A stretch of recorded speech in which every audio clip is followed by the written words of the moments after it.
Desa Sade adalah salah satu perkampungan di Lombok yang masih memegang teguh tradisi adatnya secara turun-temurun. Ada banyak tradisi unik di sini. Hari ini saya akan mengajak Anda untuk menelusuri apa yang menarik dari desa ini, bagaimana adat istiadat di sana, apa yang tidak boleh dilakukan di sana. Desa Sade terletak di Kecamatan Pujut, Lombok Tengah, Provinsi Nusa Tenggara Barat. Desa Sade berada satu dusun dengan Desa Rembitan. Lokasi Desa Sade berada persis di samping Jalan Raya Prayakuta. Desa Sade merupakan salah satu desa adat suku Sasak yang masih mempertahankan adat dalam kehidupan kesehariannya. Adat suku Sasak merupakan salah satu daya tarik wisatawan, baik dalam negeri maupun luar negeri. Desa adat Sade memiliki sejarah panjang, di mana adat suku Sasak telah berlangsung kurang lebih 1.500 tahun yang lalu.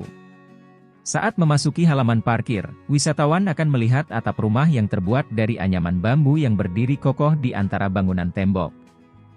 Nuansa pedesaan tradisional sangat terasa di Desa Sade. Kehidupan Desa Sade. Luas Desa Sade sekitar 5,5 hektar dan memiliki sekitar 150 rumah. Setiap rumah terdiri satu kepala keluarga. Semua penduduk Desa Sade adalah suku Sasak Lombok. Penduduk Desa Sade masih satu keturunan karena mereka melakukan perkawinan antar saudara. Mata pencaharian penduduk Desa Sade adalah petani. Mereka menanam padi di sawah tada hujan sehingga tidak ada irigasi dengan masa panen setahun sekali.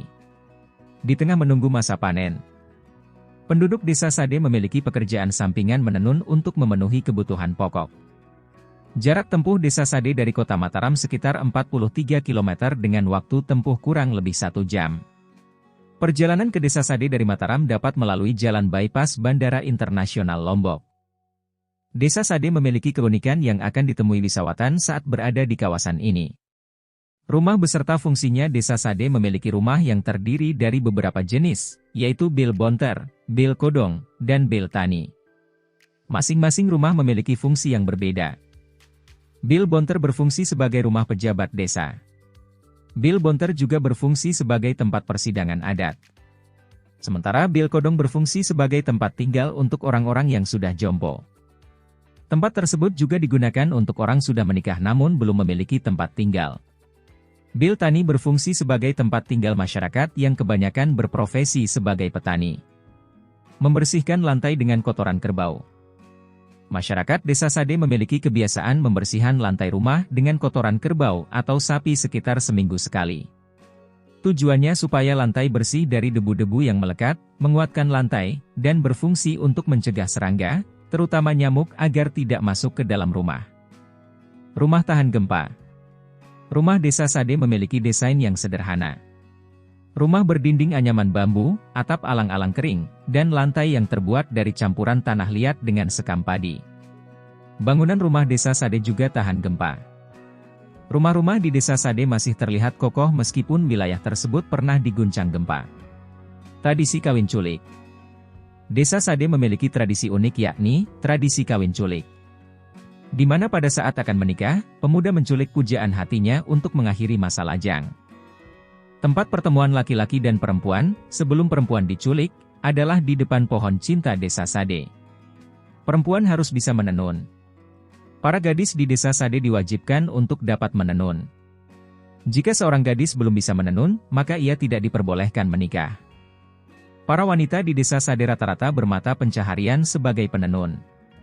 Maka, sepanjang jalan Desa Sade banyak penjual kain tenun. Atraksi persean atau tari perang. Para wisatawan biasanya akan disambut dengan atraksi persean atau tari perang. Atraksi persean dilakukan oleh para laki-laki suku Sasak Desa Sade. Dua pria akan saling berhadapan dengan membawa rotan sebagai pemukul dan tameng berbentuk segi empat atau ende yang terbuat dari kulit kerbau. Tarian yang biasanya digunakan untuk meminta hujan di musim kemarau ini tidak akan melukai lawan. Harga tiket Desa Sade bagi wisatawan yang ingin menikmati keindahan Desa Sade tidak dikenakan tiket masuk alias gratis. Namun, mereka disarankan untuk memberikan uang seikhlasnya pada saat di salam desa untuk membantu operasional wisata Desa Sade. Selain itu, setiap wisatawan yang akan berwisata di Desa Sade akan diminta untuk mengisi buku tamu. Wisatawan tidak boleh menggunakan celana pendek. Jika ada wisatawan yang menggunakan celana pendek akan dipinjami kain tenun untuk menutupi tubuh hingga lutut. Wisatawan juga tidak boleh berteriak-teriak atau menyakiti sesama. Aturan lainnya berupa wisatawan tidak diperbolehkan masuk ke rumah penyimpanan pusaka. Sedangkan, rumah lain dapat dimasuki oleh wisatawan. Tradisi bau nyale adalah tradisi suku Sasak dengan turun ke laut untuk mencari nyale atau cacing laut. Bau nyale terdiri dari dua kata, yaitu bau yang artinya menangkap dan nyale adalah cacing laut sejenis Philomanelida. Tradisi bau nyale biasa diselenggarakan di Pantai Seger, Pantai Kute, Pantai Tanjungaan dan Pantai Molok atau Pantai Pondok Dende. Waktu pelaksanaan tradisi ini adalah setiap tanggal 20 bulan 10 dalam penanggalan suku Sasak. Asal-usul suku Sasak. Terdapat beberapa teori tentang asal-usul dari suku Sasak. Pendapat pertama menyebut bahwa nama Sasak berasal dari kata sah yang berarti pergi dan syaka yang berarti leluhur. Sehingga Sasak dapat diartikan sebagai pergi ke tanah leluhur. Adapun leluhur suku-suku Sasak dipercaya berasal dari Jawa dengan melihat kemiripan aksara yang digunakan. Pendapat lain menyebut bahwa nama Sasak berasal dari kata saksak yang berarti sampan. Hal ini dipercaya terkait dengan kedatangan nenek moyang suku Sasak ke Pulau Lombok dengan penggunaan sampan. Ciri-ciri suku Sasak. Ciri khas suku Sasak dapat diamati dari cara hidup serta hasil budaya yang masih dapat diamati hingga saat ini. Masyarakat setempat dalam kesehariannya berkomunikasi menggunakan bahasa Sasak sebagai bahasa daerah. Sebagian besar suku Sasak memeluk agama Islam. Sementara sebagian kecil menganut kepercayaan Sasak Boda, yang merupakan kepercayaan mereka sebelum mengenal Islam. Sejarah desa tradisional Sade Rambitan. Desa tradisional Sade Rambitan merupakan desa yang sudah berdiri semenjak 600 tahun yang lalu. Desa ini ditetapkan sebagai desa wisata semenjak tahun 1989. Pada masa dahulu masyarakat suku Sasak Sade menganut kepercayaan Wektu Telu, 3 waktu. Suku ini melaksanakan sholat hanya di 3 waktu. Namun pada masa kini masyarakat suku Sasak Sade kebanyakan menganut agama Islam secara penuh.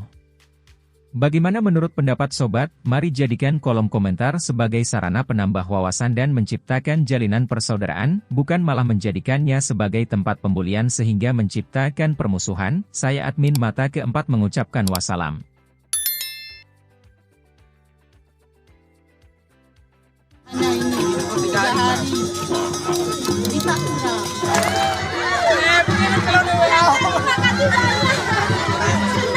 Senang.